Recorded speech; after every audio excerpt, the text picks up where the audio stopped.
Welcome to the Open Apple Podcast, where we celebrate the Apple II.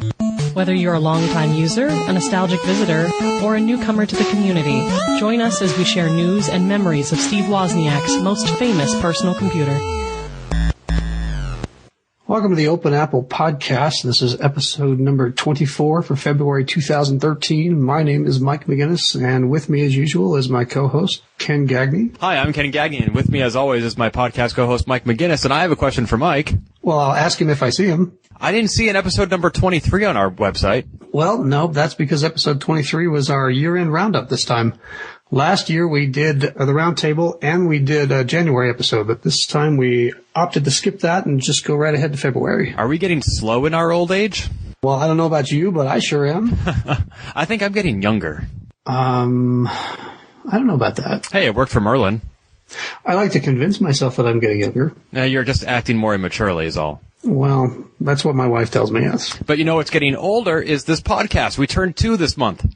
I know, that's crazy. 24 episodes. Wow. And then some, because we've done a couple specials in there, too. Yeah, every time somebody died. Yep. Kind of a depressing reason to do special episodes, but... Hey, anything to get our catalog built up. Well, that's right. Yes. So yes, show number 1 aired without any preamble or forewarning on Monday, February 7th, 2011. And we have done a show pretty much every month since then. Every now and then we'll throw something in there and call it an episode just to keep the streak running. But in general, yeah, remains the Apple II community's only co-hosted podcast. And only currently active podcast, as I understand it.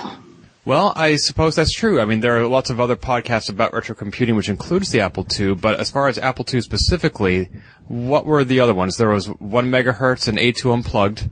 Right, and obviously A2 Unplugged isn't on the air anymore, and it's been a while since we've seen a 1 megahertz from my other podcasting co-host, Carrington. So yes, he did a show in July of 2011, and then again in July of 2012. So maybe this July it'll become the world's only annual podcast. There you go. I'll hit him up for that next time I talk to him. How's your no quarter going?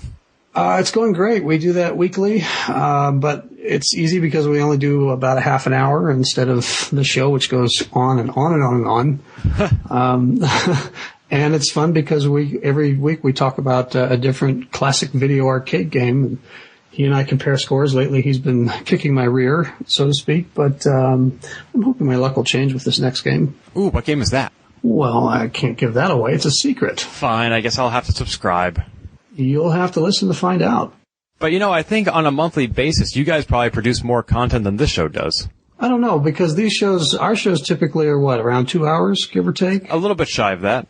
And each no quarter is about 30 minutes, and I do 4 of those a month, so I think the content is probably about the same. I just do that on a more regular basis. So would you rather do Open Apple every week and interview a different person every week? I think that would be a lot more difficult, trying to include a third person every single week, because the no quarter is just Carrington and I. We don't have any guests on or anything like that. Right, and I can see how the different game every week would lend itself to that variety, but I like the rotating third spot that we have on this show. I think it's what makes us unique. Oh, absolutely. Personally, after 2 years of doing this, I think that this is a formula that works well for us, and I intend to stick to it. Great. Yeah. Now, speaking of guests, I understand that you recently had a guest in your own backyard, and a fellow Apple II user was passing through. I did. Egan Ford, a.k.a. the Data Jerk, was in town for some business-related stuff. He listens to both this podcast and to No Quarter, so hello, Egan. We hung out for a while at the local barcade called the One Up in downtown Denver, a place with which I think you are familiar, Ken. Oh, yes, I've been there many a time, including with you. Yeah. So he stopped by and dropped off a couple of 6502 assembly language programming books, and I gave him his prize for winning the Tuesday trivia contest on my blog, and we had a good time. Excellent. Now, you opted to go to the 1-Up and not the 2-Up? We did. He was staying in a hotel in downtown that was within a couple of blocks, so he was able to just walk over. The 2-Up is a little bit further away from downtown Denver. And it is quite the good arcade, but I think 1-Up has a slight edge as far as offerings go. It's a larger space, and so they can fit more games in there, and they've upgraded it, I think, since the last time you were there, at least with me. There were booths in certain places. Those have been replaced with games.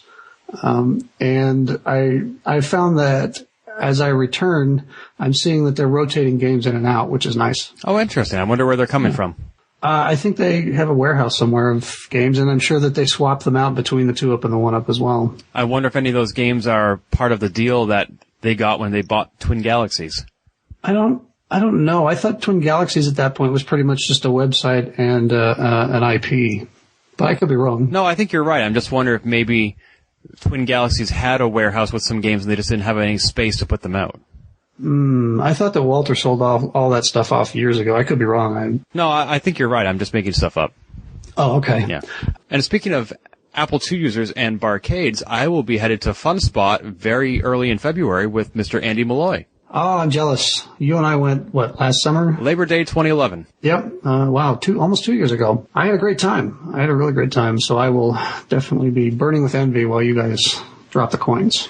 Yeah, it's always a great time. This is an annual pilgrimage that Andy and I make. I usually go up there twice a year, once with him. It's in the middle of the winter, so it's not a great time to be exploring this summer vacation land. On the other hand, it's not very crowded either. We'll probably hit up Pinball Wizard on the way home, and we're hopeful to be having dinner with the director of the documentary Going Cardboard. Neat. Have you ever seen that film? No, I haven't. I've heard about it. It's one that's on my need-to-watch list, but I haven't got to it yet. Yeah, it was edited by Jason Scott, but directed and produced by a young woman named Lorian Green. Mm-hmm. She lives in the New Hampshire area, which is where these two arcades are. And our professional paths crossed recently, but we haven't met. We've only exchanged Facebooks and tweets. So I'm hopeful that we'll finally get to put a face to the name. And I also emailed Gary Vincent, who is one of the proprietors at FunSpot. I'm hopeful that we'll be able to pin him down and maybe speak to him in a professional capacity for a few minutes. That'd be nice. And if not, he'll probably be at Penny Arcade Expo East, PAX East, occurring in March, which Andy and I are going to, as is Wayne Arthurton and another Apple II user I have to tell you about. It looks like you hung out with an Apple II person as well. I did. I hung out with Paul Hagstrom, who was on this show back in August. I met him for the first time at Kansas Fest 2012, and he lives right in Boston, not too far from me. Oh, nice. Yeah, he is a professor at BU, and he had to get some materials from MIT's library, which ties in well with a recent change in my life. On Christmas Eve, I gave my 2-week notice at Computer World magazine. And why did you do that? Well, I'd been there for 6 years, and I felt it was time for a change, so I sent out some resumes looking for a job focusing on website administration and content and social media. Mm-hmm. And I got a gig with MIT Medical, which is an on-campus healthcare facility whose clients are the students, employees, and employees' families. So everything from a 17-year-old genius to a 90-year-old retiree. Neat. Yeah, I'll be a web producer in their marketing and communication department. So I'll be running their internal and external websites on Drupal, as well as their social media presences. Now, as an employee of MIT, does that mean you get to take classes there for free? There is some tuition benefits, that's true, but I think the real benefit comes from working in the same campus as Nick Montfort and Tim Berners-Lee. Oh, that'd be nice. Yeah, I actually already saw one of them as I was crossing campus, and I understand the other one makes himself known on a variety of email threads, so it's not uncommon for you to just be leaving a message somewhere, and all of a sudden you have a reply from the inventor of the World Wide Web. Wow, that's wild. Yeah, I'm very excited. Good. I also started teaching at Emerson College. I mentioned that previously. I'm teaching an undergraduate course in electronic publishing. I started my students off with some history of the internet, which was kind of mind-blowing to them. I brought in this super heavy hard drive I had on my Apple II that was all of 300 megabytes, and I had them pass it around. I told them, I'll be very sad if you drop this. But it's a lot of fun. The kids are very, very inquisitive, very eager to learn. I'm right now teaching them about HTML and CSS. Then we're moving on to WordPress and some podcasting. I'll probably be giving them some of the outtakes from this show to play with in Audacity to teach them how to do some editing. Great. Well, I hope you think so. Well, you always make me look good or make me look something. Or at least sound good. Yes, exactly. But it sounds like it's been a smooth transition, though. So far, so good. I actually have already started at MIT. Haven't done much yet just because there's so much orientation to do. But I am missing the computer that I used to use at Computer World. It was a Lion-equipped OS X machine. And Lion is the minimum OS required for me to run the software that I use to do screencast videos of Nintendo games. And I was doing some of those over the holiday break using my work computer. My home computer is only on Snow Leopard, so I haven't been able to do many video casts. Like I wanted to do a the first half hour of certain games like the new Super Mario or The Cave, which came out from Double Fine by Tim Schafer and Ron Gilbert, not in that order, the creators of Maniac Mansion.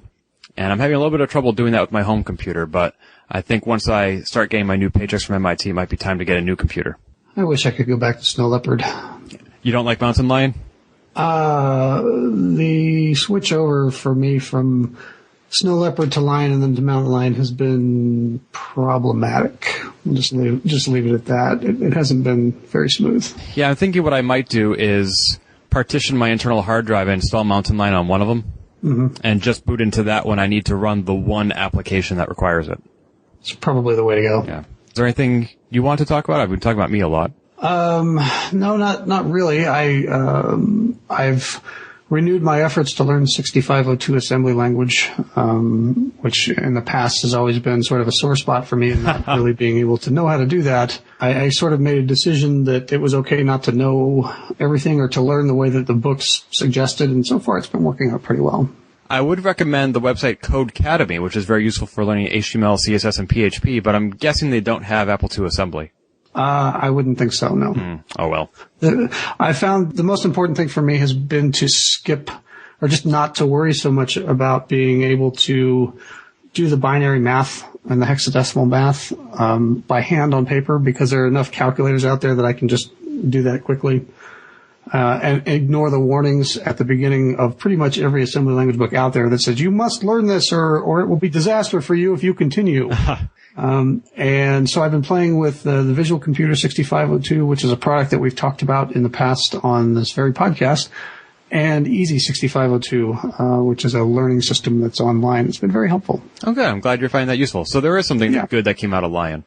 I think so. Hey. Before we move on to the crux of the show, I want to offer two caveats. One is I apologize for the potential lessening of my audio quality. For the last 2 years, Open Apple East has been housed out of the Computer World Audio Studio, to which I no longer have access for obvious reasons. So I'm using a temporary home setup, and I'm hopeful that I will eventually have access to whatever MIT has to offer. Well, why don't you just sneak in there at night? Well, I think it'll get to the point where I will actually be able to sneak in there during the day. No, I meant Computer World. So you had access at MIT. I'm not quite sure how to get past their rigorous security systems. I see. I might have to hire Robert Redford from the movie Sneakers. There you go. Yeah.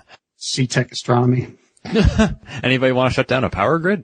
Because it's that easy, you know? Right, exactly. The other correction I want to offer is regarding not once but twice on this very show, we have mentioned the Drift demo disc that came out last summer from Daniel Kruzna, Melissa Barron, and Antoine Vigneault.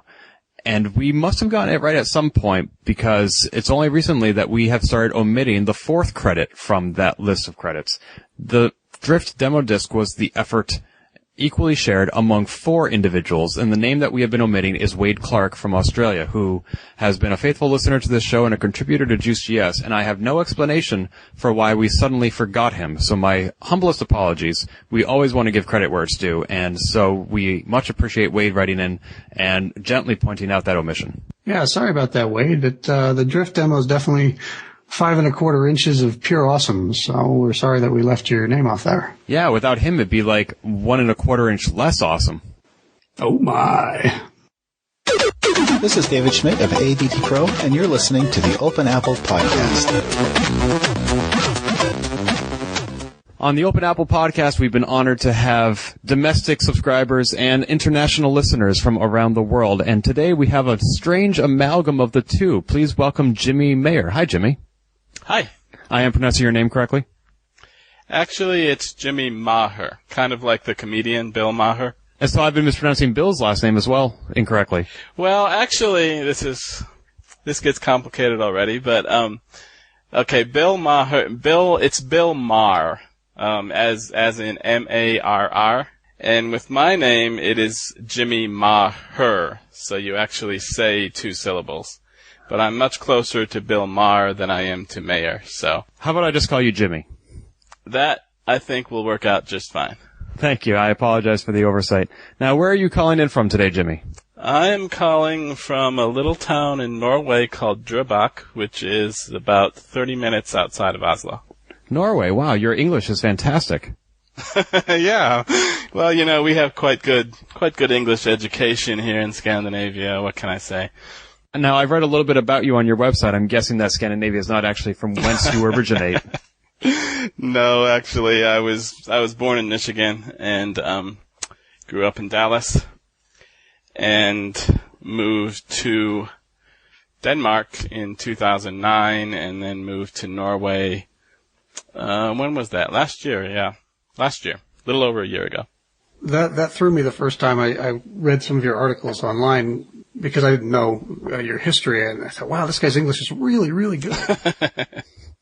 I know, probably better than ours, too. Yeah, definitely. You would actually be surprised at how good the English is here in Scandinavia. Oh, sure, yeah. Yeah, it's kind of a problem when you're trying to learn the language here because everybody speaks such good English that as soon as you start in with your broken Danish or Norwegian, they just immediately switch to English, and you're kind of going, oh, well, that's nice, guys, but, I would kind of like to try to converse in the native language here and learn something, so.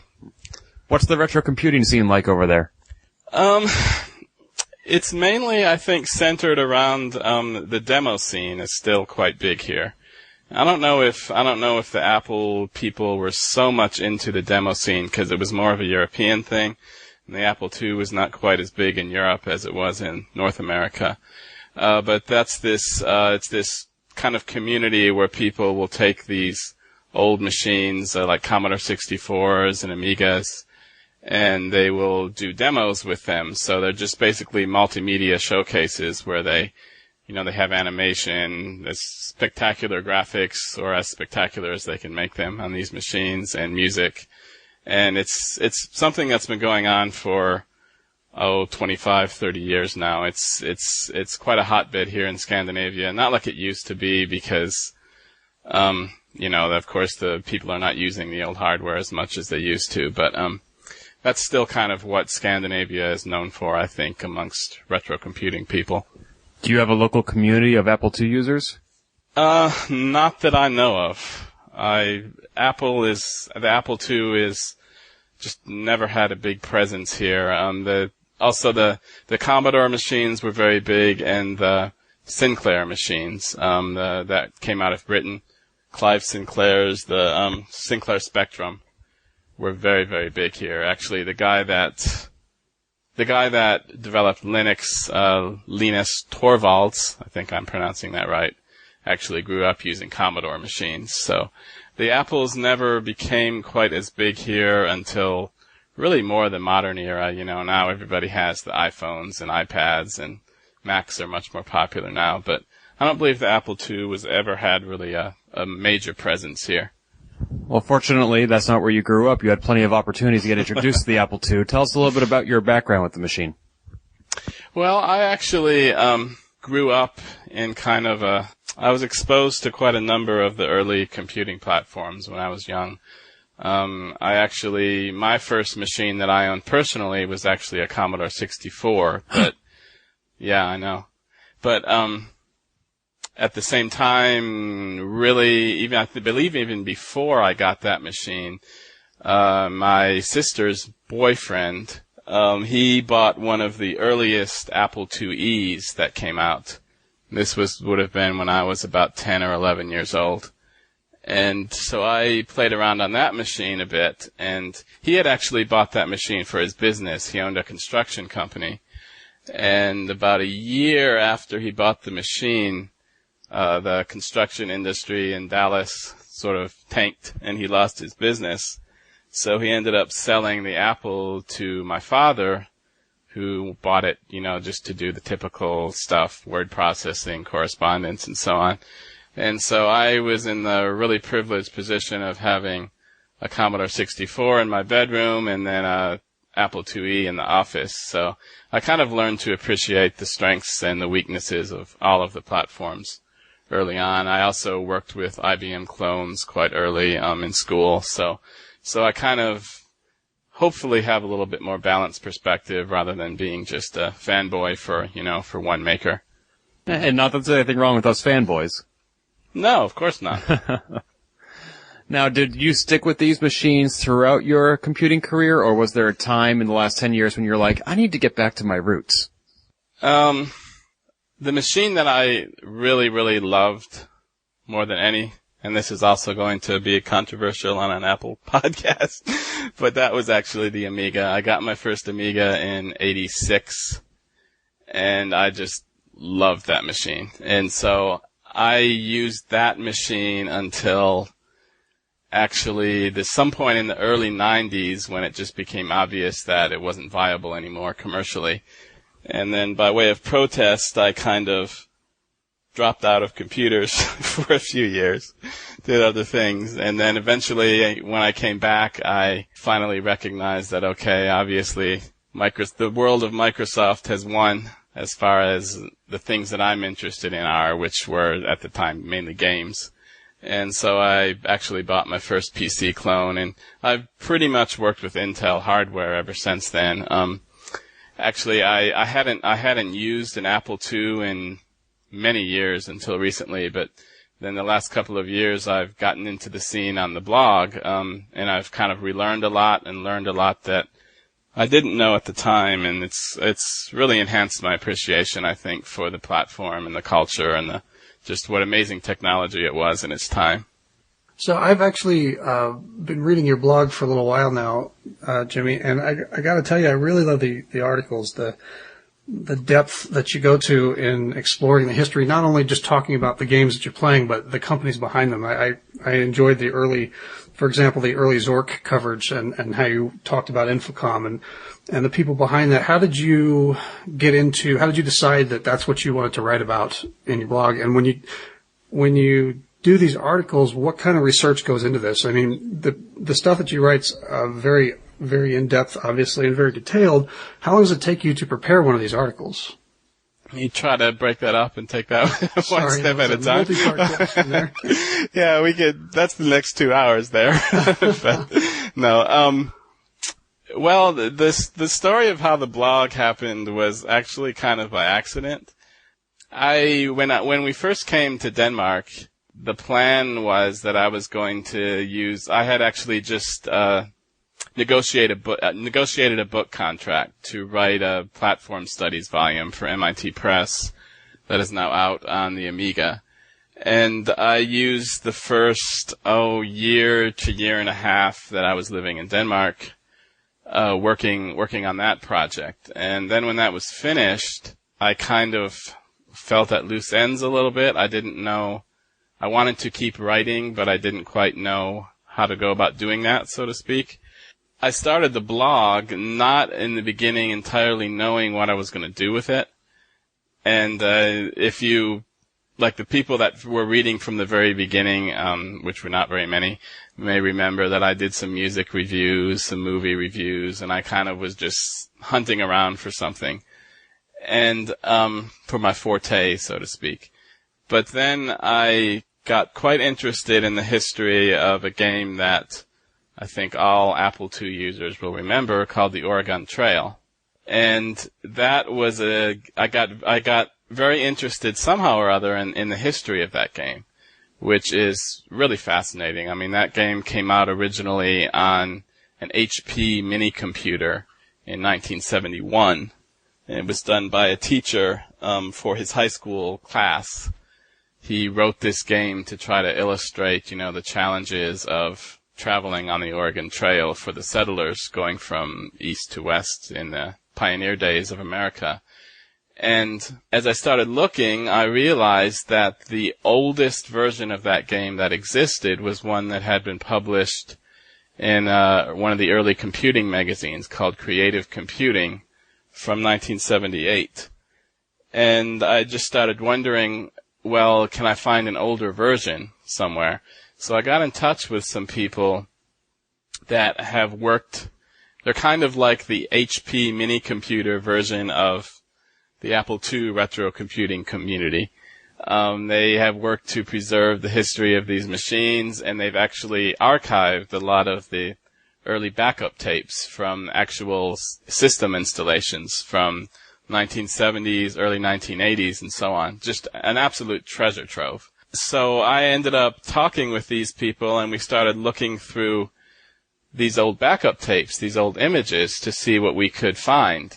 And we actually found not quite the Holy Grail, which would have been an Oregon Trail from 1971, but we did find one from 1975 or 1974, right in that area. That itself was quite amazing to find because, of course, this game later went on to, become such just a perennial hit on the Apple II, and I believe now it's even on tablets and phones and so on. And it's just been such a continual presence in in games. So I found that, and that was just an amazing project, and I put that out on the internet for other people to look at, and I've actually gotten some academic interest from people in various universities that are interested in studying the source code and so on. And that was really exciting, and from there I kind of just wanted to keep going. And so I started looking at some other early games, and only kind of gradually did it evolve into what it is now, which is kind of this, huge grand history of early PCs and the gaming cultures that were on them. So, kind of by accident, but I've really kind of hopefully found my forte now, and I have a fair number of readers, and I've gotten a decent amount of attention from people like you guys, among so many others, and so it's been just really gratifying. It's really fun. I think it's a service that is worth doing. I think it's important history to archive and to remember and to get these stories now, while the people that were involved are mostly, still alive and still able to tell their stories. But why are you choosing to do this on the blog when you have a history as a published book author? Surely you could have gotten a contract to do a follow-up. Possibly. One problem is that when you work with a publisher, you kind of always have to work on their terms. You have to do something that fits within their established frameworks. So, for instance, when I was doing the Amiga book, which, I think that was an important project. I'm very happy with it.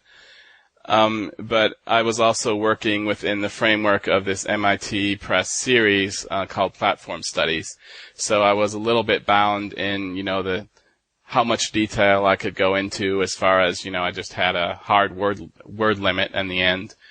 And so for this project, I kind of stumbled into it as I related, and then I really find it a gratifying way to write, because, I get almost every day now, I get a few comments or emails or something, and I find that writing can be very lonely work, and when you're working on a book, without any feedback for months at a time, you kind of always reach a point where you're saying, God, is this really any good? What am I doing here?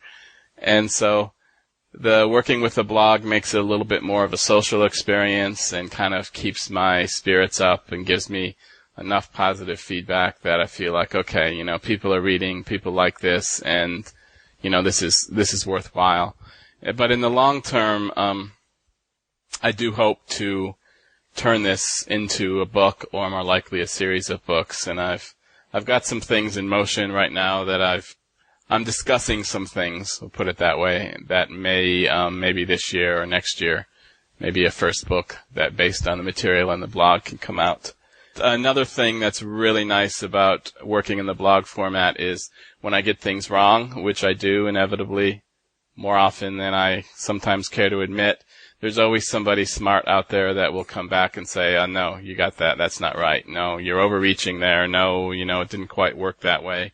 And so, that's great, because that means that when it does come to a book, that it's had a lot more eyes on it and a lot more smart people that really know this stuff have looked at the material before it becomes a book. So hopefully that reduces the number of errors that creep into the book. And that speaks well of your ability to self-correct, to accept that feedback. Yeah, well, sometimes it's a little bit hard. Sometimes it's a little bit embarrassing. Actually, quite recently on the blog, I wrote a long article about the development of an early adventure game that was very popular, mainly in Britain in the early days, based on The Hobbit by J.R.R. Tolkien. I was working just with magazine articles and so on that were available at the time. There hasn't been really much written about this game in years and years, but at the time it was huge. It was actually very likely the best-selling text adventure ever released on any platform. That's how big this game was. And so at the time, I did my best research and published the article on the game and how the development proceeded as best as I could divine from the sources. And a few days later, actually, I got an email from a woman named Veronica Megler, who was actually one of the programmers that worked on The Hobbit. And in the article, I had basically given her a sort of second stringer credit behind the person that I believed at the time was the main creator and the main creative force.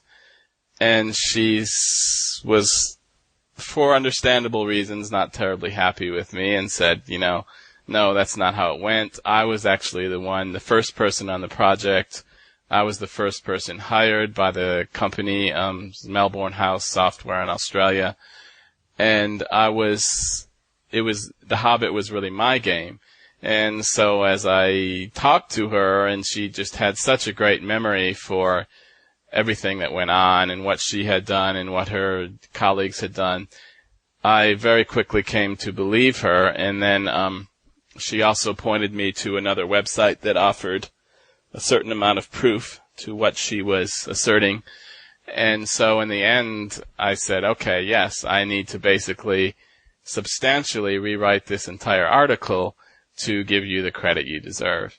And in the end, that's what I did. And I also wrote a little mea culpa blog post in it, saying that, hey, I got this wrong. Please read this article again. And, apologies to everyone affected here, but, I get things wrong sometimes. And when I do, I just have to try to go back and get them right, because I think that one problem with video game journalism is that there's not a lot of attention given to getting things right. And so I really, really work to get everything as factually correct as I can make it, which doesn't mean I'm always 100% correct, but it's definitely the best I can do. Going back to the Amiga book for just a second, I bought that book middle of last year and read it probably in about a day and a half. And it was a really great book. I loved it, and I can't wait to see more from you. Thank you. And you've written other ebooks. Don't you have one on interactive fiction? Yeah, my only quote-unquote professionally published book is this Amiga book that was published by the MIT Press. The book on interactive fiction is something that I actually originally wrote back in graduate school as kind of a major project, and I published. You know what? Actually, that was not my graduate school. That was my undergraduate thesis. Yeah, that was my last project as an undergraduate. And I should say at this point that I took some serious time off before returning to university. So that's why the time frame maybe doesn't sync up quite as it should. But yeah. So I did this book on interactive fiction and just published it on my website. And this is another thing about, the internet and the retrocomputing community. There's just so many amazing people that are just always willing to offer help and sometimes just do things for you, as in this case. So somebody came along and said, I know a lot about formatting books for the Kindle, and I'd be happy to do that for you. So he actually created a version of the book, quote unquote book, that can be read on the Kindle e-readers and also on other e-readers. The two, it's in both of the two major formats that are used by e-readers today. So yeah, that was great, and that's something that it's a little bit, when I read that one, I'm a little bit embarrassed in a way sometimes, because no writer likes to read something that they wrote years ago, because we like to think we're always getting better, but I still get some positive feedback on it, so hopefully it's not too atrocious. Well, for what it's worth, I'm happy to go back and read things you wrote years ago. Your blog posts are so voluminous that I'm regularly falling behind. And oh, thank you. And I don't know whether or not I want you to keep writing because it feels like I'll never catch up, but I'm so glad that you are. Jason Scott recently gave you a really nice plug, and I hope that that sent some additional readers your way and that your audience continues to grow and that you continue to provide this fantastic content. I really appreciate it. Yeah, well, thank you very much. And that was, as you said, very great of Jason to offer such basically an extended, a promotional piece for my blog. And he has so many readers, so many more even still, than I do. So yeah, that was great. And my traffic is slowly creeping upward all the time. So that's gratifying as well. I think it's safe to say that both of us are really big fans of your work. Well, thank you so much. Yeah, you just need to monetize this stuff. Get on Kickstarter.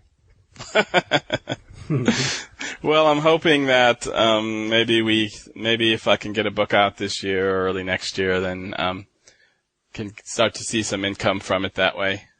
I'm very much in the do what you love and hopefully the money will follow camp. So, and luckily we're not in a position where we're hurting for money here. So, it's one advantage of marrying a doctor. I highly recommend it. So yeah, I'm in a position to do it, and if I see some money from it, great. If not, I think it's an important service anyway.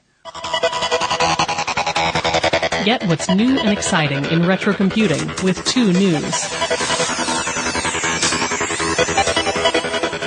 Starting off the news section this month is a very controversial item. Just in late January, we saw the first clip from the film jOBS. That's with a lowercase j, capital OBS. It is a biopic about the life of Steve Jobs, supposedly an independent film, not to be confused with the big-budget Sony film that's been optioned from Walter Isaacson's biography. This film stars Ashton Kutcher of That 70s Show as Steve Jobs and Josh Gad from the Broadway musical Book of Mormon as Steve Wozniak. The first clip that we've seen is only about 2 minutes long, and it is in preview of the April 19th release of the film in theaters. The film will also be seen at the Sundance Film Festival. However, the initial clip that we are seeing has raised a number of conflicting opinions, and I'm curious to hear what Mike and Jimmy have to say on the subject. Well, I should just say to begin with that I'm suffering from a little bit of Steve Jobs fatigue in general. In the last couple of years, there's just been so much on him, and it's not that I want to minimize his contributions, which were of course huge, but I get a little bit frustrated with kind of the mainstream perception that he essentially created the modern world. Yeah, at least that's what you would believe if you see some of this entertainment journalism and so on. As far as the clip, well, first of all, I wonder if they know what an operating system is, because they don't really seem to quite understand the technology here. I'm also actually, as I was looking at this, I was reading through Steve Wozniak's perception, which is also extremely unfavorable. I don't see any in the Steve Wozniak that I see on the screen, and granted, it's only for 1 minute.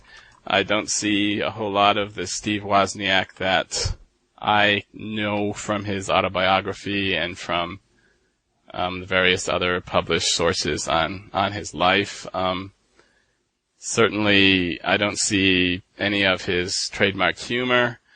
I don't believe that he ever would have worn a suit, at least not voluntarily.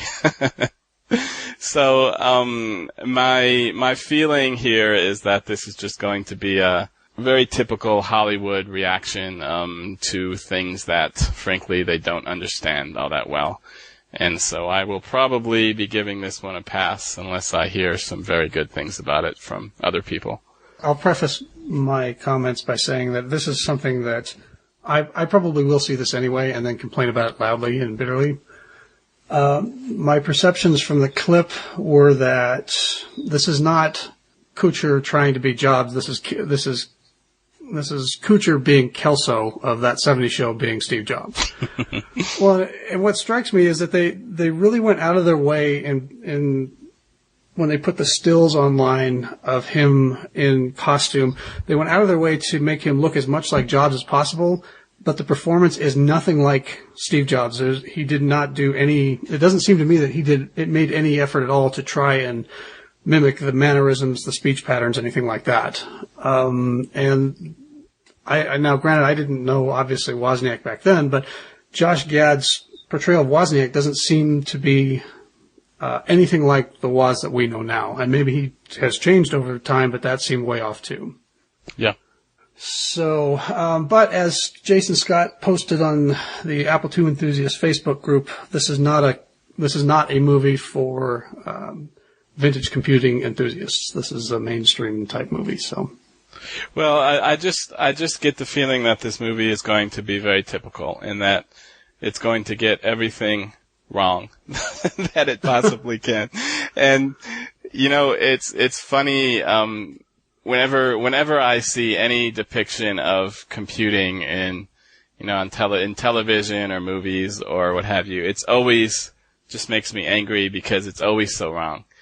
I was having this discussion with my wife recently, because, as I said, she's a doctor, and unfortunately for her, there are a lot more doctors on television than there are computer people.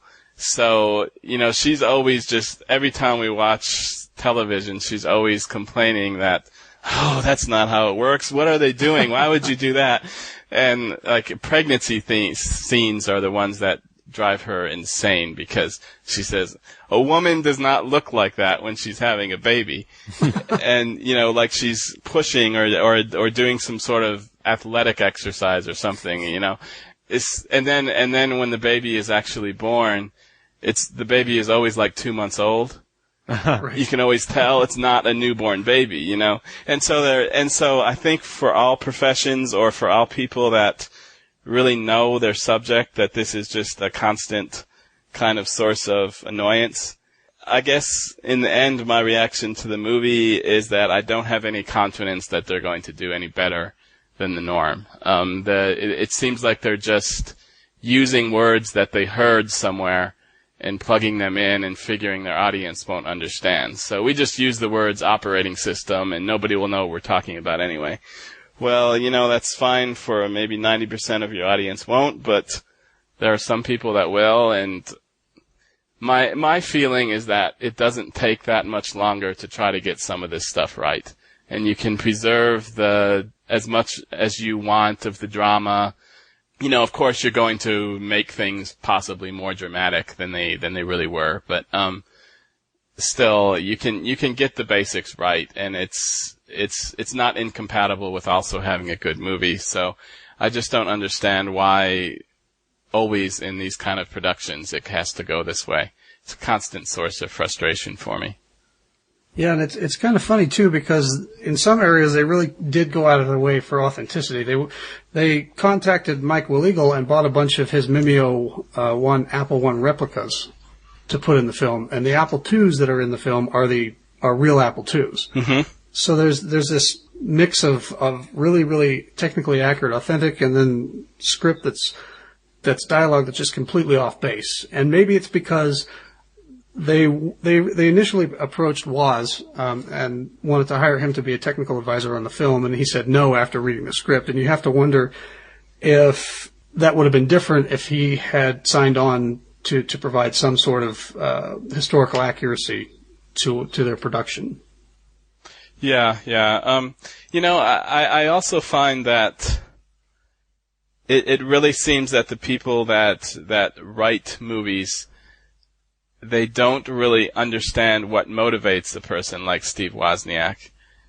They don't, like, the hacker mentality is just not something that they really can connect with somehow. And so the portrayal in the end always is just somehow wrong. Like, even like in The Social Network, this movie that I was supposed to love, all the critics told me.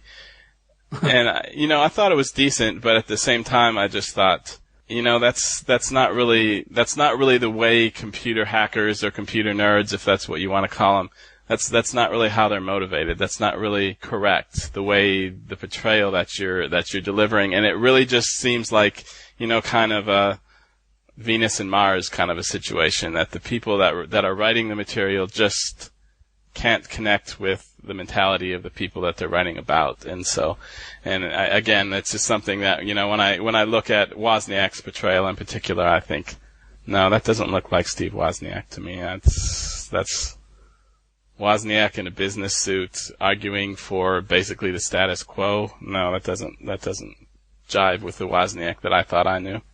Yeah, that doesn't sound anything like him. I am prepared to be disappointed by this film, but I'll probably see it anyway. And then later on, there's a second jOBS film that's being written by Aaron Sorkin, who is actually the guy who wrote The Social Network. Yeah. That Woz is consulting on, and maybe that'll be better than this one. Although the description of that, I guess, is that it's just going to be Steve Jobs doing 3 different presentations throughout his career. It's all going to take place him on stage. So I don't really know what that's going to look like either. Yeah, well, I kind of thought that one may have more potential, in spite of what I just said about The Social Network. Just because I think maybe the format is so much more innovative. This one that I have just viewed, it really does seem like a typical Hollywood biopic. And I think by centering on, just those 3 occasions in Jobs' career, maybe the format will lend itself to something that, even if it's whatever its status as history, maybe at least it will make a better film. Well, I think maybe I'll just stick to my Pirates of the Silicon Valley DVD and I'll cry softly to myself or something. Well, if you ever happen to want to see a movie that really does get it right to a surprising degree, there was a British production that was on the BBC about Clive Sinclair, who was kind of the maven of early British computers, and his arch rival who founded Acorn Computers. And the context may be a little bit hard for Americans to get into, because those computers were never popular in North America. But they actually do really get the mentality right, and they do a really good job of getting the technology mostly right, with a certain amount of dramatic enhancement, which I'll grant them. And that's actually called Micromen. So if you or any of your listeners ever want to see that, you can do this right and still make a good movie, check that out. It's called Micromen. I definitely will. Thanks for the suggestion. Steve Wyrick, who runs the Apple2History.org website, has announced that his book, Sophistication and Simplicity, The Life and Times of the Apple Computer, will be published on April 1st, 2013. It's available now for pre-order from Amazon.com for $18.97. That's a $10.98 discount from the list price at $29.95. And will there be an ebook? There will be one, but not on April 1st. Okay. That's always my problem with these book releases that come from America, especially the more hobbyist-oriented stuff, is it's just very hard for me to get them in Norway, and I only usually travel to America once a year now, so I'm always like, yeah, give me an ebook, just give me an ebook, and solve my problem there. Still waiting for an ebook on the Atari, the Business is Fun, the new 800-page book on the history of Atari that just came out. Right, the one by Kurt Vendel. Yes. Mm-hmm. I think I want the ebook version of that just because I don't want an 800-page book on my shelf. Yeah, I understand that. I wonder if the April 1st release date of the book has anything to do with the date of incorporation of Apple Computer, which was April 1st, 1976. I doubt that the publisher is thinking that deeply about it. Well, we just hope it doesn't have anything to do with April Fool's Day. That's true, yes. As far as I know, the cover that is currently being shown on Amazon.com is just a placeholder, and the actual cover is still to come. Well, wonderful. I'll be looking for that one. With any luck, you'll be hearing a lot more about this book in the upcoming issue of JuiceJS. We'll be having an interview with Dr. Steve regarding the process of turning a website into a book and why he's chosen to do so now at this time after spending 22 years compiling this story and making it available online for free. Well, that sounds like that might be of special interest to someone on this podcast. So you might crib a few notes and steal his style. Yes. Well, if nothing else, you can have one of your fans buy you the book and ship it over, and you can just pay them by PayPal or something. Well, the problem is not buying things, it's paying the shipping price to get it over here. So, the Norwegians have a tendency to be quite harsh with their customs duties as things come into the country. So, usually I end up paying about 30% more than I expected to when I order something. But surely you have family in the United States that you come to visit occasionally. Can't you stock up then? Yeah, that's exactly what I do, but that means I have to wait, in some cases, almost a year to get the goodies that I want, and then I have to have room to carry them all home in my suitcase. Well, as far as waiting a year, I don't think the history of the Apple II is going to change that much. Well, the only problem is that, all of this great stuff is coming out, and it always seems to come out right after I move past a point in my blog where I say, God, if I had had that source, I really could have made that article even better. So that's my only dilemma, especially like with this Atari book. Shortly before the book came out, I had written quite a bit about Atari, and then the book appears, and I'm thinking, oh, okay, well, I could have really used that as an additional source, but I guess that's always going to be happening, so not much I can do about that. Yeah, I'm especially curious to know why Dr. Steve went with a traditional publishing route when folks like Kevin Savitz and David Grealish and David Finnegan have all gone the self-published route. A lot of them used Amazon CreateSpace, including Stephen Eman, who did the Ultimate Collector's Guide. David Grealish used a different service.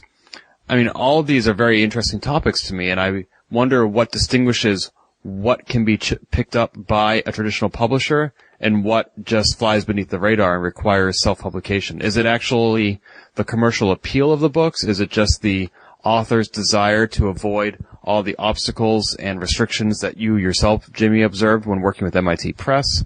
I don't know. I've never published a book. I probably never will. And I'm really curious to know about all the different approaches that Dr. Steve considered before finally choosing the publisher and the format that he did. Well, I think that you gain a lot of benefits from working with a publisher. Just having professional editors go over your manuscript is huge. I mean, MIT for my book they were just amazing with that. I had an editor assigned to me who literally went over every word, every comma, every mark of punctuation. As an author, that is really, really invaluable to have. And just to have then professional layout, professional typesetting, professional graphic designers doing your cover, and also just the prestige of having a well-known publication press putting your work out is big. And then you also have to think about reach. If you publish through a established publisher, you're not only going to have your stuff out there on Amazon, but you're also going to be in bookstores all over the world. And so, like for me and my wife, that was a big thrill the first time that we actually went into a bookstore and we could see my book sitting there on the shelf. That's a cool moment when you're for a first time writer. But I think that as you alluded to, and as I alluded to, the other side of that is that you do kind of have to restrict yourself more to the formats and the topics that your publisher is looking for. And, it may be that there just simply aren't enough people interested in reading an 800-page history of Atari or an extended history of the Apple II to justify a major publisher making that investment. And then you have to go the self-published route. So personally, for me, I plan to look at publishers first, and then if I find that it's not going to work out or that I'm not going to be able to make the book that I would like to make, then I would look into self-publishing. But I think for any author, you would be a little bit foolish to not at least think about the benefits that you get from going through a real, quote-unquote, real publisher. I agree. I have a friend of mine who's working on a novel. She's been working on it for years. I don't know how familiar she is with the publishing world because she is going to start shopping it around, and if that doesn't work out, she'll self-publish. And I asked her, do you have an editor for your book? And she just kind of looked at me blankly and said, what do you mean, an editor? I said, have you hired somebody to serve as the editor of this book? She said, well, I have friends who are editors, and they've read the book and told me what they think of it. I'm like, no, that's not somebody who's going to go over every single word and comma, like you said. You need to have somebody who's committed to doing this on a professional level, not a friend who's doing a favor. And that's one of the things you get from having a traditional publisher. Yeah, exactly. And I mean, I'm not so familiar with how fiction publishing works. I believe she would probably be best served by trying to find an agent for her work for publishing fiction. Yes, most novel manuscripts are accepted through an agent. That's true. Yeah, and normally at least in the nonfiction world, once you get a manuscript accepted by a publisher, then they will provide you with an editor that will do that work for you. So that's certainly how it worked for me with MIT. I'm thrilled that there is so much hobbyist history coming out, and I may very well self-publish myself. The only thing that I would say is that when you have a book in your hand that was self-published and when you have a book that was professionally published and you compare the two, you can almost always see the difference. Let me put it that way. So if you can go through a professional publisher, you should definitely give it serious thought if it's viable for your subject matter. And if not, then it is what it is. But all right. Well, thank you for that perspective. We appreciate hearing from a published author. Since we were talking about books and Apple II books and publishing, I thought I'd point out quickly here that David Finnegan has announced that he's working on a second edition of his new Apple II user's guide and also an ebook version. So look for that soon. We will. Thank you. Maybe he can conscript me to sell more of those at Kansas Fest this year. Or maybe he can come and sell them himself. All right, so we have plenty of books about the state and history of the Apple II, but if you prefer your literature in a more visual medium, we have the archives of every single Apple commercial ever. There is a YouTube user who has published an extensive catalog. Tell us a bit more about that, Mike.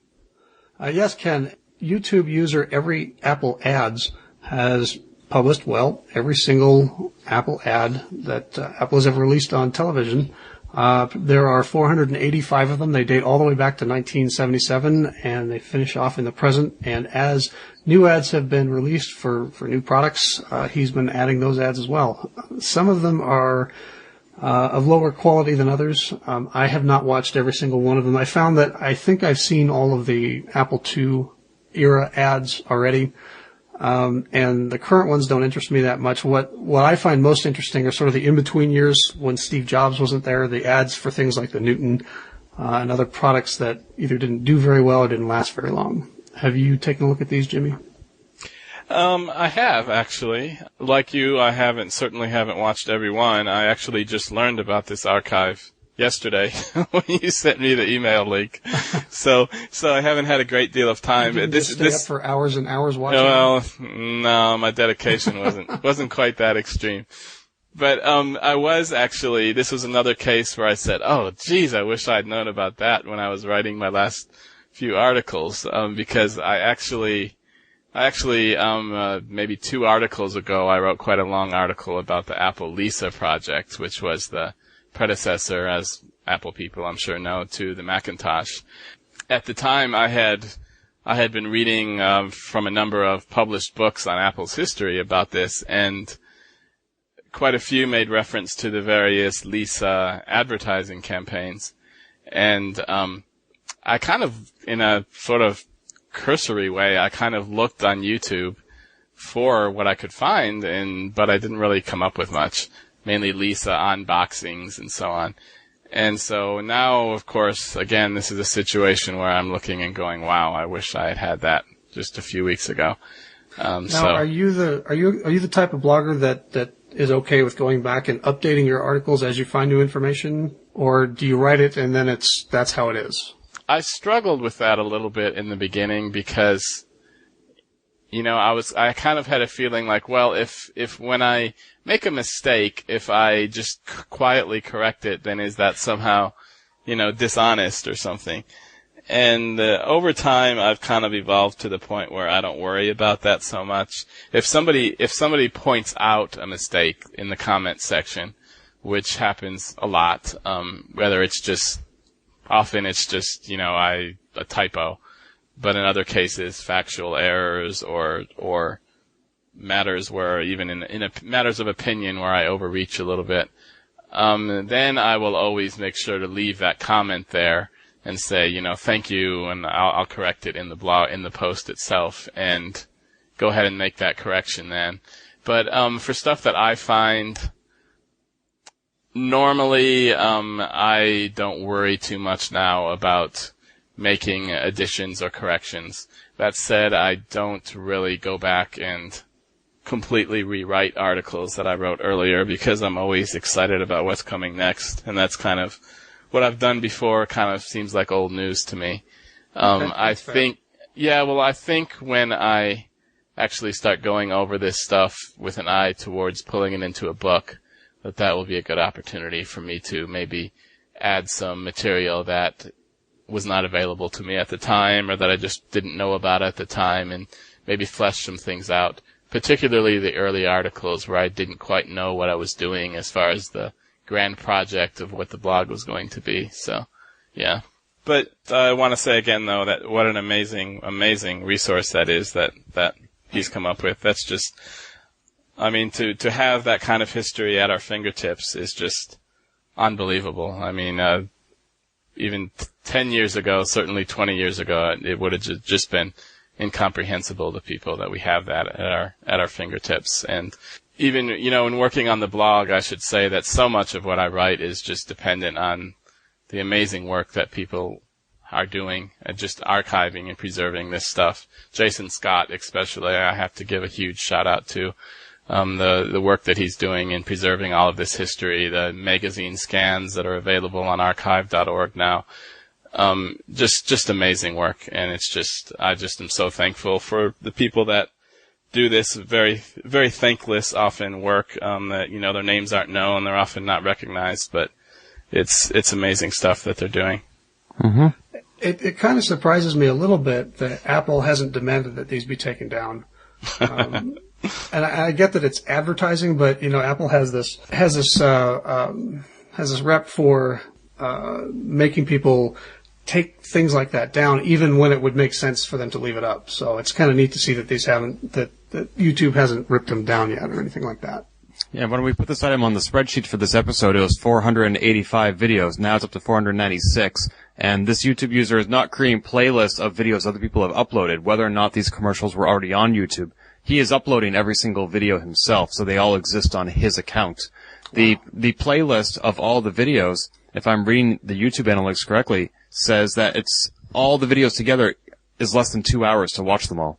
I guess that would make sense because they're TV ads, so they're going to be 30 seconds to a minute. Yeah, the standard spot has always been 30 seconds. So right.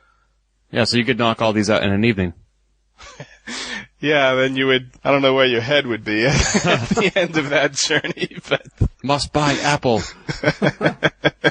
You would probably just be completely confused, but but I'll tell you one company whose products weren't getting purchased, and that's Atari. Last summer, Mike and I had a little tiff over whether or not this company actually is 40 years old, and the name is 40 years old, I think we can agree, but the company is not, because it's changed names so many times and been bought by companies that weren't Atari and then just changed their name to take advantage of this name that they bought.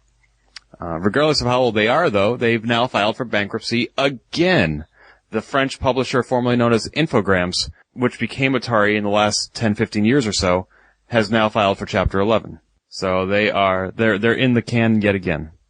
I have to come down on the side of saying that this Atari has little or nothing to do with the original Atari. Right. As far as I'm concerned, Atari died in the mid-90s. Yeah, me too. Although it is interesting. There's been a bit more news on that. The U.S.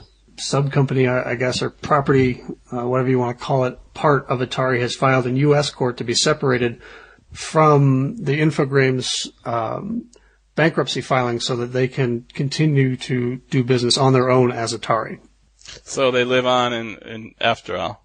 Right. Well, that's what they filed for. Who knows if it's actually going to happen.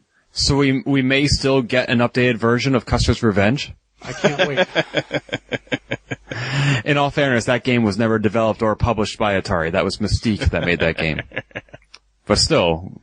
Well, that was back when anybody could make an Atari game and sell it. Right. Yeah, that was when the end was fast approaching. Custer's Revenge was kind of like the trumpet of doom.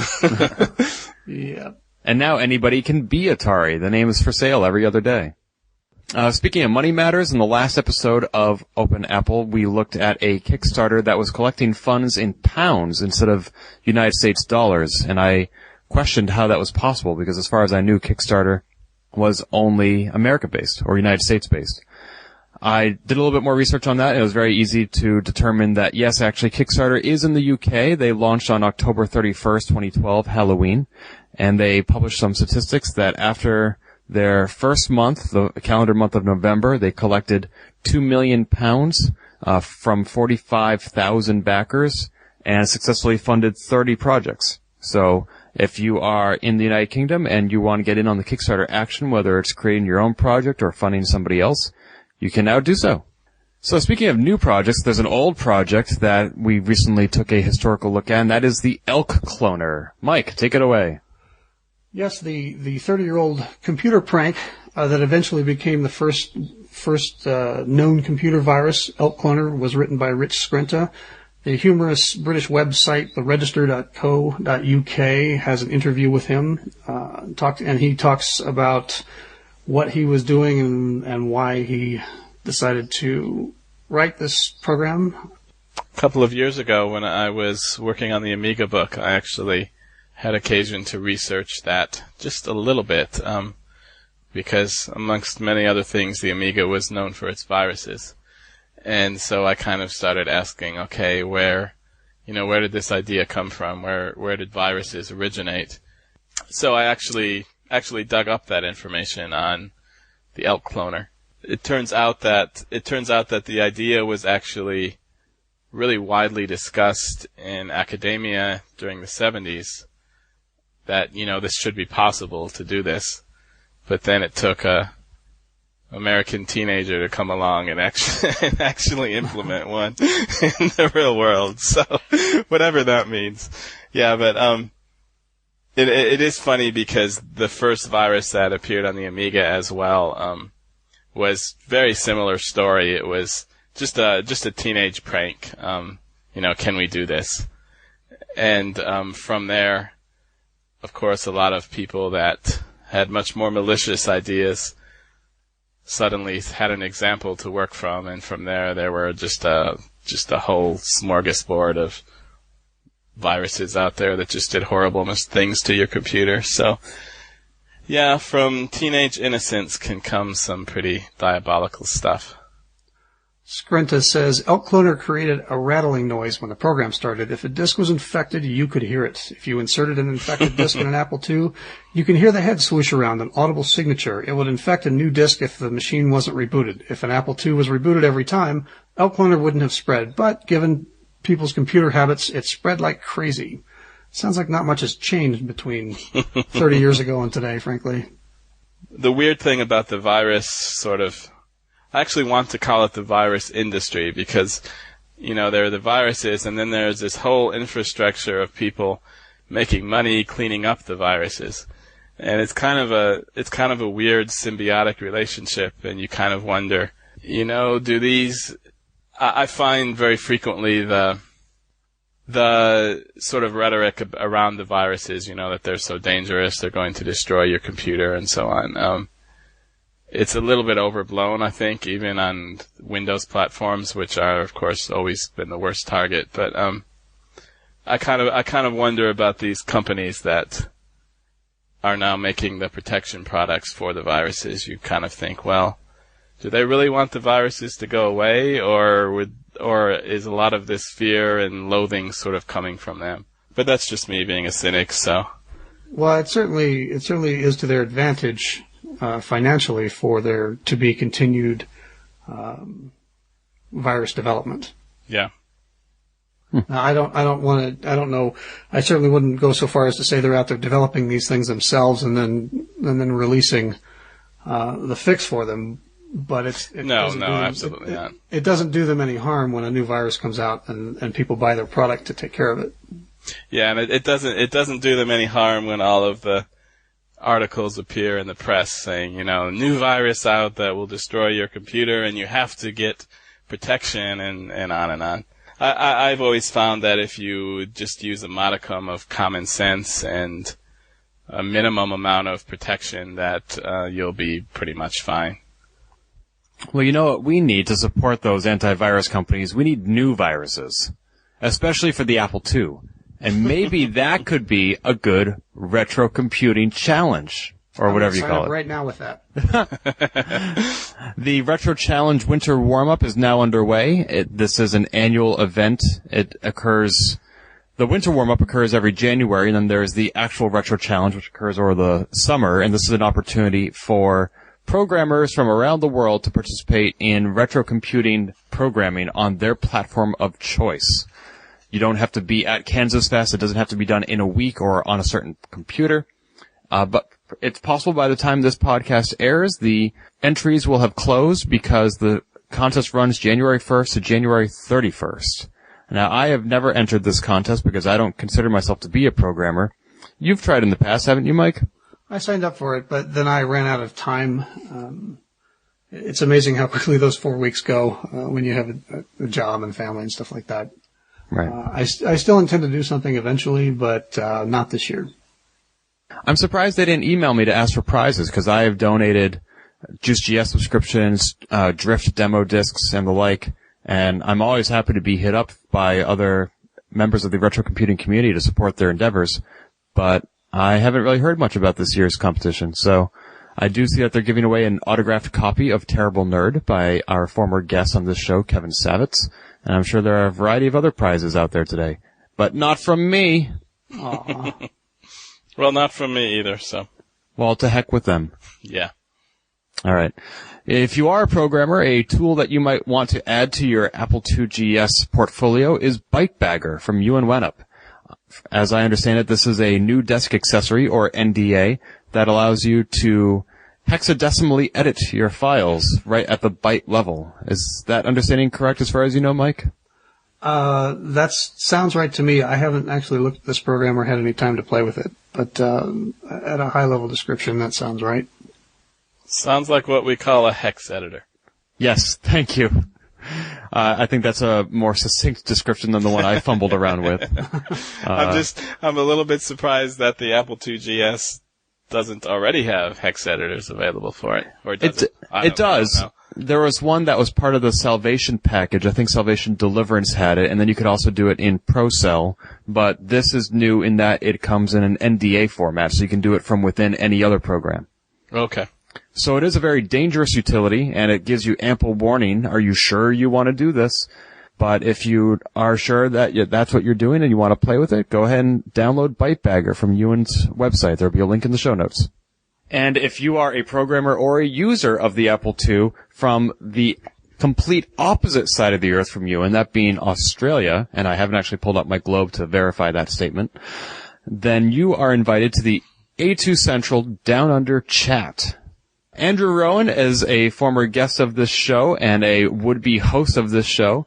And he has been a programmer, an Apple II enthusiast, a Kansas Fest attendee, and from his home in Australia, where he has also organized a Mount Kira Fest, a complement to Kansas Fest, he is now hosting an online chat on the A2C.chat IRC channel. This has been held before, and I believe it was on hiatus, and now it is back. So you can use the Samurai IRC CDA, that's a lot of initials, the Samurai Internet Relay Chat Classic Desk Accessory for your Apple II, if you want to actually go into the chat with your Apple II, or you can use whatever IRC client you prefer. This chat is being held every Friday from 9 p.m. to 11 p.m. AEST. I believe that's Australian Eastern Standard Time. Summertime. Thank you. Does it change in their winter? Does it become AEWT? I imagine it does. Wow, we are so North American centric, yeah. Oh boy. If you are not North American and you want to join in the Australian chat, every Friday 9 to 11 Australian Eastern Summer Time. Andrew's note says, that's probably likely to be Aussies, Kiwis, people in Asia who aren't working late, people in Europe who don't have a day job, and insomniacs from the USA who are going to be present, but everyone is welcome. I recently, finally, downloaded Lode Runner Classic for iOS. This is a game that came out for Windows Phone 7 last summer, 6 months ago, and just finally came out for Android and iOS devices. It is all 150 levels of the Apple II version of Lode Runner with the original graphics, and it plays fantastically. It is just as much fun as I remember Lode Runner being. They have not changed anything unless you want to change it. You can layer on the soundtrack on top of the sound effects or disable it. You can change the color scheme. There's a very strange magnification option you can enable that allows the screen to scroll a bit so you can focus on the area of the level that your character is in. I am having a little bit of trouble with the input because there are 3 different control schemes you can use. The one that actually uses an on-screen joypad shrinks the game screen down a bit to make room for the controls within the margin of the screen. And the buttons are also really big. You have to reach far into the screen in order to tap the buttons. But overall, I really like it for $4. If it's even that much, you can't go wrong. Have either of you tried this version? I have not. I will just say that I'm really happy to see so many of these old retro gaming classics coming to the tablets and the phones now. It's really nice to see these games being kept alive. There's also a really good version of the old classic text adventure Transylvania, also available on the iDevices, the iPhone and the iPad. Should say text with graphics adventure. So maybe some of your listeners might want to check that out as well. Yeah, I think I remember Carrington reviewing that game on 1 megahertz. Mike, have you played Lode Runner Classic? No, but it's on my list of games to buy. Mm-hmm. It is nice to hear that, especially considering how poorly the Karateka remake went, and kind of it's nice to see that Lode Runner has been updated successfully in a way that people like us want to play it. For a game like Lode Runner, that's $3 to $4. I just buy it off the bat without thinking about it. For a game like Choplifter on Xbox 360, which is $10 to $15, I don't buy it until I know I'm going to play it. Well, the question I always have with these remakes is, there's kind of 2 ways of doing them. There's one way that is very faithful to the original game and basically just tries to update it kind of to the minimum level necessary to make it acceptable to modern players, and I assume that that's how the Lode Runner game was done, and that was how Transylvania was done. And then there's more of the Choplifter approach, where they really kind of remake the game with much more modern graphics and a little bit different gameplay. I mean, I guess that you can argue for both, but it's kind of apples and oranges in a way. Ha! Apples. I get it.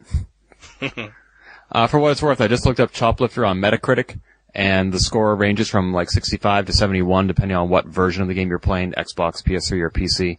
I just looked up Karateka, and it has a score of 60, or on the iOS, 67.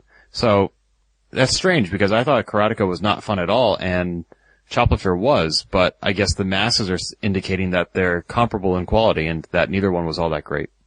Oh well. I always actually thought it was pronounced Karateka. According to Jordan Mechner, it's Karateka. Karateka, okay. But I think he also said you can pronounce it however you want as long as you buy it and play it. It's part of the license. One last thing about Lode Runner I was wondering is, do you think there's any of the original code underneath this iOS version? If I had to guess, I would say they probably used the original code as a reference. There's just no similarity between developing for an Apple II and developing for a modern iOS platform. But hopefully they use the original code as a reference to figure out what the algorithms were, how the data structures were put together, and what the time limits and so on, to create as faithful experience as possible. But I would be stunned if there's any actual original code in the new versions. That makes sense to me. I hope they probably did capture the original art, though. Yeah, I would assume so. The thing is that almost all of these early 8-bit games, for platforms like the Apple II, to really get good performance on them, you had to code them in assembly language. And that is absolutely as specific as you can possibly get to the computer for which you're coding. And it's also, it's not like if you code something in Objective-C for iOS, you have source code that you can quite easily port to other platforms. With an assembly language program, it's not so easy to do. You have to, all you can really do is use the original code as kind of a reference, and then build your own game from there. Yeah, that makes sense. Let's see, there's another game I want to talk about, but to get there, I want to bring up this Atari Age thread that recently was posted. Now, we had Kevin Savis on the show recently, and some folks who listened to this show said that it was great to hear from somebody who's normally associated with a retro computing community that isn't the Apple II. Kevin is an Apple II user, but he's usually associated with the Atari, I believe. In my opinion, this Commodore 64 / Apple II rivalry that is historical, we joke about it a lot on this show and how we're going to hang up on people who say that they use the Commodore 64. But after 30 years, for me, the rivalry is friendly, and I don't really care what anybody uses. On Atari Age, a user by the name of PDog posted a list of about a dozen different categories and said, in each category, which is better, the Apple II or the Commodore 64? And the categories include graphics, price, durability, gaming library, keyboard, design, appearance. And it has not become a heated thread, so I'm thinking that this rivalry is friendly to other people as well. They actually are taking this seriously and pulling it apart, and it's not always somebody saying, oh, the Apple II is better in every category, or the C64 is better in every category. It seems pretty balanced. I think on the whole, the Apple II might be pulling ahead, which is interesting because the Commodore 64 was a more commercially popular success, but it's nonetheless an interesting read to see just exactly how these machines compare from a modern perspective. I think so as well. I will say there is a certain subset of people that are still, shall we say, very emotionally attached to the platform that they chose 30 years ago. I've had just a few people angry at me for criticizing Apple too much, but I've also had a few people angry for my criticizing Commodore too much. So I figure as long as everybody is angry at me that maybe I'm doing something right, or at least being somewhat balanced somewhere in the middle there. But yeah, I always say that when you ask me what computer is better, the only reasonable response has to be, well, what do you want to use the computer for? Because that just determines everything. Looking at the two objectively, the Commodore 64 is much better at graphics, much better at animations. It has sprites, which makes any sort of graphical game better. Mm-hmm. It has many more colors, and it's much more flexible in where you can put those colors on the screen. The Apple II, you really have to jump through a lot of hoops to use high-res mode. You can never seemingly get the pixel that you want to the color that you want, because of a lot of restrictions in the system. In addition, of course, the Commodore 64 has the SID chip, which is just an amazing sound chip for its time. And the Apple II had just about as primitive a sound system as you can have and still be able to say you have sound at all. The only thing you can do with it as a programmer is just manually control the electrical pulses that go to the speaker. So there's basically no sound hardware, just a speaker attached to the computer. So in those areas, yeah, definitely the Commodore 64 has to be the winner. One thing that was not really mentioned in that thread that I think is another advantage of the 64 is the fact that the Commodore 64 had actually smart disk drives, and that meant that you don't have to load your DOS program into memory separately. So a Commodore 64 with 64K of RAM has all of that 64K of RAM available to the programmer, whereas an Apple II, which you have with 64K, into which you have loaded DOS to be able to operate with your disk drives, has about 10K less. So, and So 54K versus 64K, it may sound like nothing, but when you're trying to implement a complicated game or other application on these very primitive platforms, 10K can be absolutely huge. But having said all that, on the Apple II side, certainly the build quality was so much better.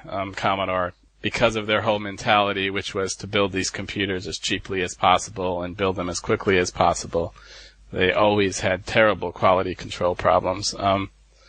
And which is not to say that there aren't Commodore 64s that have lasted, 30 years now it must be, and are still going strong, but on average the Apple II was a much better built machine.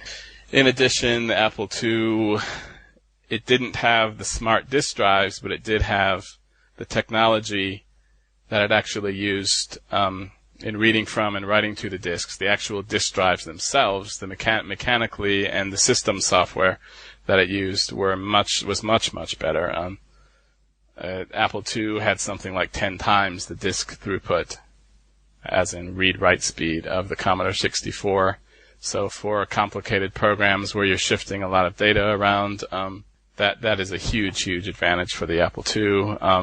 In addition, by the time you get to the Apple IIe, you have 80-column text, which the Commodore 64 never had. You also had a much better BASIC on the Apple II, whereas the Commodore 64 had just about the most awful BASIC that you could imagine getting away with on a computer. Really, so in the end, if you ask me which computer would I rather use, depends on what I'm going to do. If I'm going to play an action game or a graphic-oriented game, I would prefer a Commodore 64. If I'm going to try to get some sort of serious work done, I would probably prefer the Apple II. Even for some types of games, if I'm going to play like an Infocom game that's all text anyway, then I would take the Apple II with 80-column text and fast disk access over the Commodore 64 any day.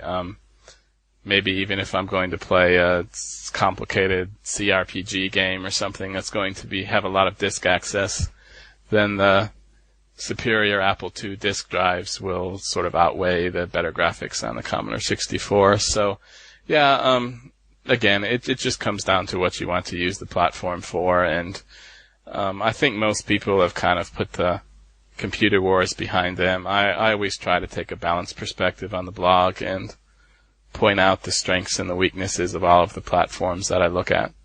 And I think most people accept that in these days. There's a few people that, as I said, get angry at me still, but for the most part, I think we're beyond that.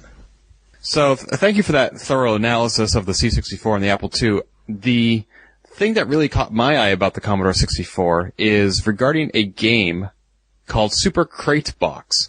This game was last mentioned on this show in April of 2011, which was our third show ever with Peter Neubauer. Super Crate Box had come out for PC and Mac on October 22nd of 2010. It was nominated by IGN as one of the best games of that year. It was freeware. It has since released on iOS as well. To celebrate the 2-year anniversary of the game, this past October 22nd, they announced that they are porting Super Crate Box to Commodore 64. Now, I'm not quite sure I see the commercial incentive to do so, other than that it's really cool. But to give us a little bit more information on this game, I have a clip here from a group whose title comes from the Commodore 64. It is Loading Ready Run. They do a weekly video game news show called Checkpoint that they host for Penny Arcade TV. We've had a couple of clips from them on the show before, and here's their latest. Vlambeer, developers of Super Crate Box, are releasing a Commodore 64 port of the game, because why not, called Super Bread Box. The team hired Paul Kohler, the developer of the C64 version of Cannibalt, to do the port, and you know he'll do a great job because he's not just the developer, he's also the entire market. What's it worth to you? Hold on to your wallet as we look at the latest Apple pickings.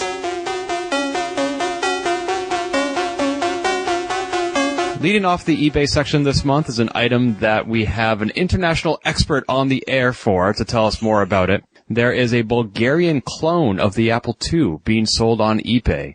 It has a buy it now price of $290. I don't know how much that is in Bulgarian rupees. Jimmy, why don't you tell us a little bit more about this new in-box Pravets 8C Bulgarian clone of the Apple IIe.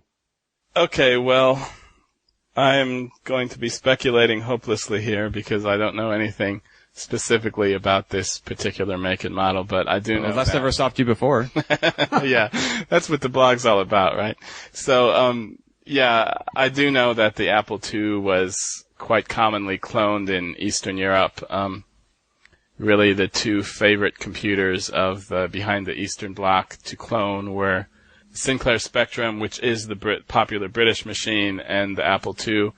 And in both cases, it was because the hardware was actually quite simple, and because, in the case of the Apple II, everything was meticulously documented by Steve Wozniak. He wanted everybody to be able to use his creation as an engine for their own creations.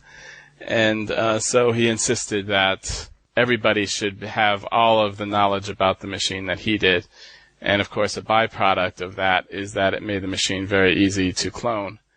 Actually, as many people probably remember, Apple had a little bit of a problem with this, with even in the domestic market, people started making clones of the Apple II. There was a company called Laser, I believe, that made a Apple II Plus clone, maybe an Apple IIe clone as well for a couple of years until Apple finally sued them and managed to stamp that out. So, again, just speculating here, but I assume that this is also where this Bulgarian clone arose from, and it certainly looks like a amazing piece of history. If you look through on the specs here, you can see they even used a cloned 6502 chip, something called the CM630P.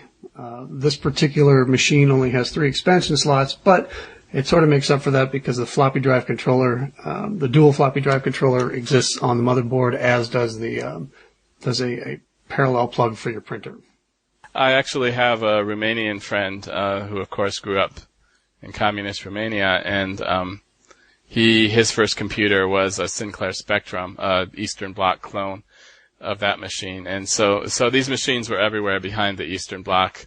Usually the technology was about 5 years behind where they were at in America, because it would take that long for the Eastern European governments to kind of, get their hands on the computers and strip them down and look at the schematics and clone them. But yeah, it's a fascinating aspect of retrocomputing, and I think something that is still kind of understudied. Maybe it's a future area of collector interest in the years to come. Or an ebook. Yeah. It looks like Pravets, the company, cloned several Apple II versions. They had a total of 6 computers that were released between 1982 and 1994. All of them, except for one, were various versions of Apple II computers, and the other one was a clone of the ORC Atmos.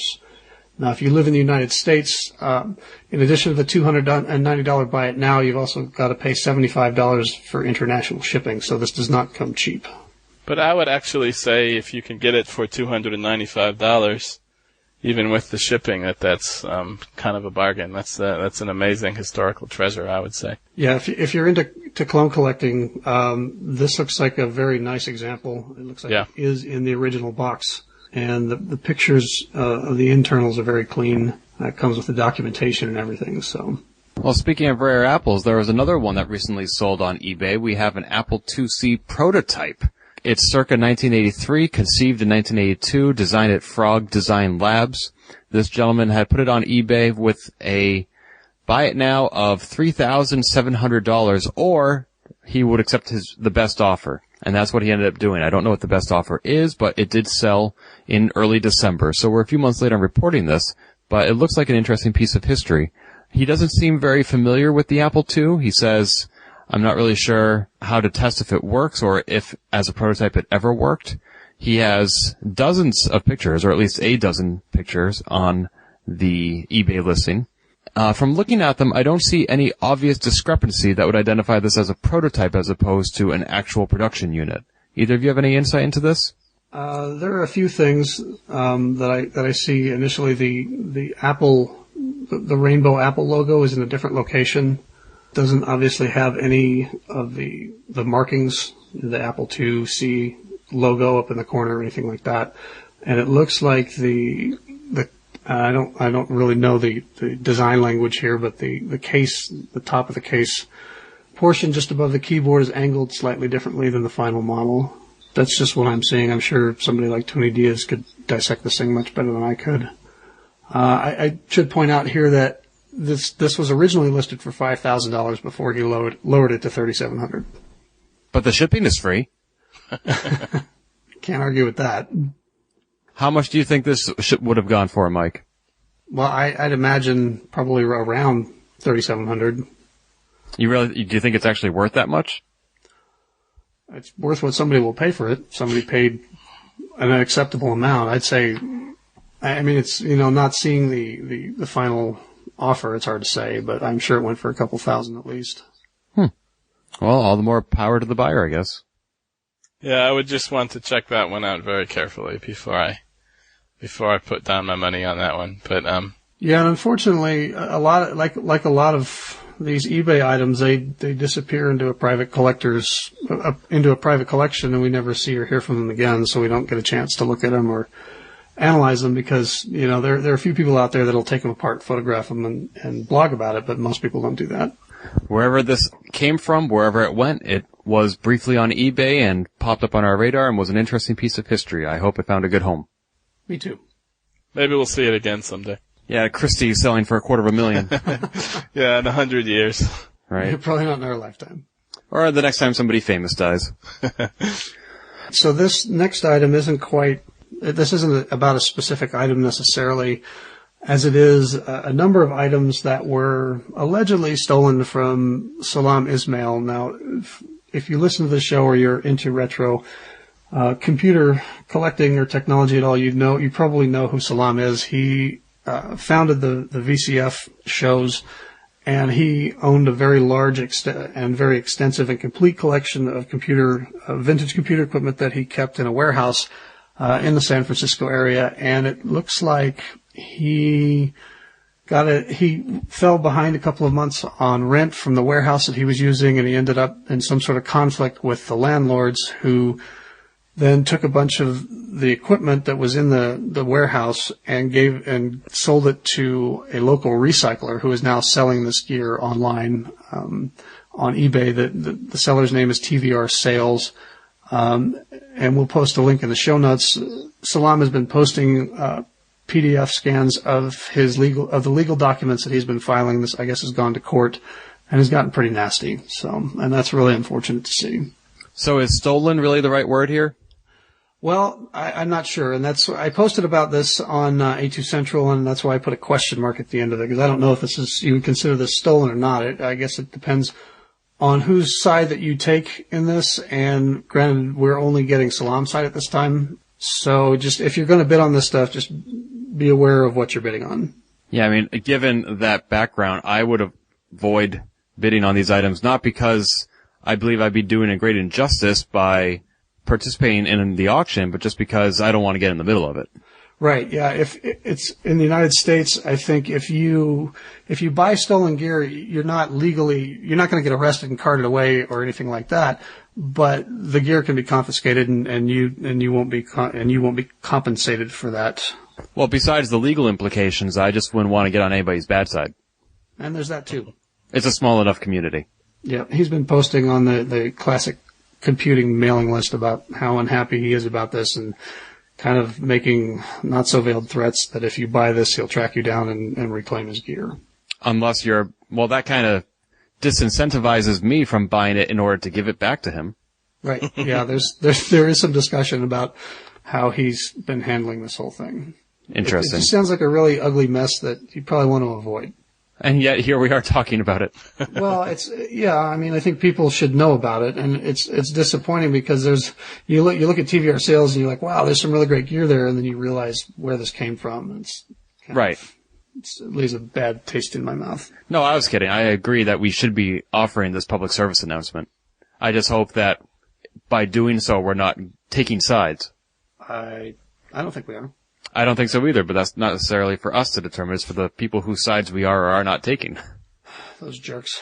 Let's just hate everybody. I'm all right with that. What do you mean you're all right with it? You already do it. I have to learn from the master. So I think that pretty much brings us to the end of our eBay section and to the end of our show. I think it does. Jimmy, do you have any parting shots for us? Any announcements that you've been holding off until the very last moment? No, not so much. I just say that, first of all, I was very happy to be here, and I don't have the links to the Apple II community, perhaps, that you guys do. As you know, I'm more of a general interest computer nut, but I'm happy. Was happy to do the podcast, and I have some exciting things coming up on the blog. So I hope people will continue to read or to begin to read if this is the first time that you're coming to the blog. Getting into 1983 and the birth of electronic arts, amazing run of Infocom games start coming out at this time, and also continuing to follow the British adventuring scene, which is something that a lot of Americans don't know a lot about, but it was a really amazing culture. So, yeah, just hope you guys will keep reading. And as soon as you come out with a book, whether it's a hard copy or an ebook, whether or not it's commercial or free, you let us know. We'll be happy to plug it because we want people reading your stuff. Well, thank you so much, and I'll certainly do that, and we'll definitely stay in touch.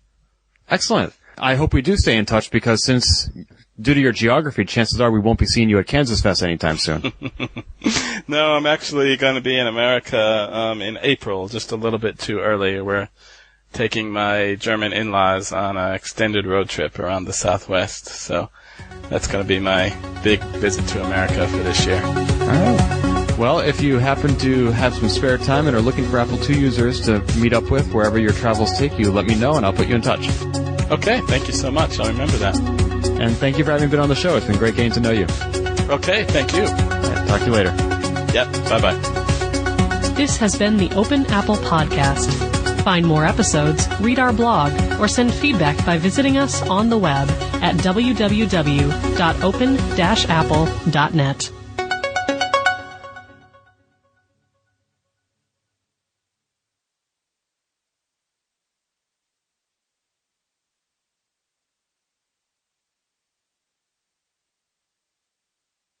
It's just wonderful to be getting into this era now where sound systems are so capable at last. No more just beeps and farts and so on. Farts? What instrument makes farts? Oh, the Apple II made a lot of farting noises. Wow, thank you for that rendition.